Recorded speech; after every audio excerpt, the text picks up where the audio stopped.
આગામી 22મી જાન્યુઆરીએ રામ મંદિરના પ્રાણ પ્રતિષ્ઠા કાર્યક્રમ સમયે અયોધ્યામાં ગુજરાતના પૂર્વ કેબિનેટ મંત્રી અને હાલ સુરત પશ્ચિમના ધારાસભ્ય પુણેશભાઈ મોદીની પ્રેરણાથી 1008 કુંડીય હનુમાન મહાયજ્ઞનું આયોજન કરનાર છે, જેને લઈ પત્રકાર પરિષદમાં માહિતી અપાઈ હતી.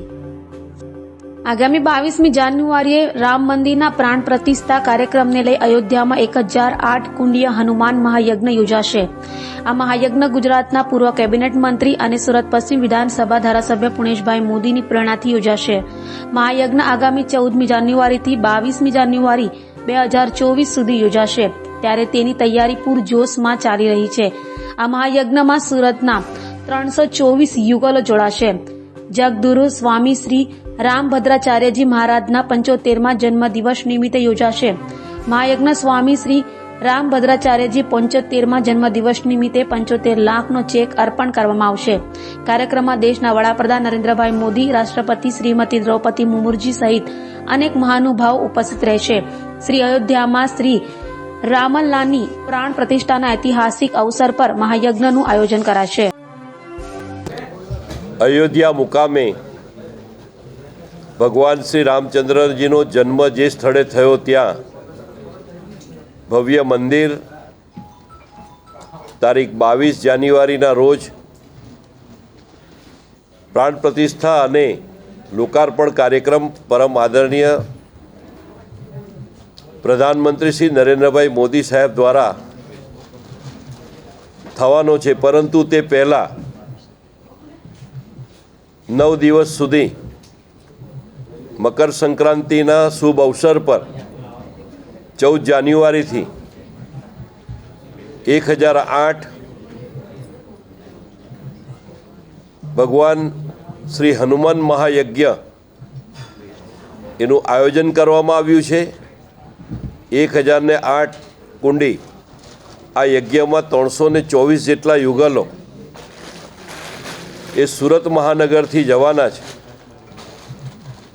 14 જાન્યુઆરી મકર સંક્રાંતિના શુભ દિને પરમ આદરણીય શ્રી રામભદ્રાચાર્ય મહારાજનો 75મો જન્મદિવસ છે. તો આ પ્રસંગે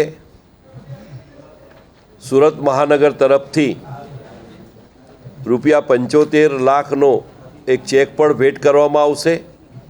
સાથે સાથે મકર સંક્રાંતિના શુભ દિવસે અયોધ્યામાં 75,000 જેટલા દીવા પ્રગટાવવામાં આવશે. 75 જેટલી નદી અને 75 જેટલા તીર્થ સ્થાનોમાંથી પવિત્ર માટી એકત્ર કરીને પરમ આદરણીય શ્રી રામભદ્રાચાર્ય મહારાજનો અભિષેક પણ કરવામાં આવશે. અને આ પ્રકારે એક ભગવાન શ્રી રામનું મંદિર ભવ્ય બને, પ્રાણ પ્રતિષ્ઠાના પૂર્વે 14 તારીખથી એક ધાર્મિક શુભારંભની શરૂઆત કરવામાં આવશે. અને ત્યારથી 14 તારીખથી સતત 9 દિવસ સુધી આ શ્રી હનુમાન મહાયજ્ઞ પૂર્ણ થશે અને ત્યારબાદ તરત પ્રાણ પ્રતિષ્ઠાની શરૂઆત થશે. તો આ પ્રકારના કાર્યક્રમમાં સુરત મહાનગર અગ્રેસર છે. અનેક પ્રકારની વ્યવસ્થા, મદદ અયોધ્યા મુકામે રામાનંદ મિશનને કરવામાં આવી છે અને ત્યાં રામાનંદ મિશન દ્વારા પણ જડબે સલાક વ્યવસ્થા, પ્લાનિંગ, આયોજન કરી રહ્યા છે, કરવામાં આવી રહ્યું છે. તો 11 તારીખ, 12 તારીખ અને 13 તારીખે સુરત મહાનગરથી લોકો અયોધ્યા તરફ આ શ્રી હનુમાન મહાયજ્ઞમાં ભાગ લેવા નીકળનાર છે. ત્યારે આપના મારફતથી સૌને જાણકારી આપવાનો આ એક શુભ પ્રયત્ન છે.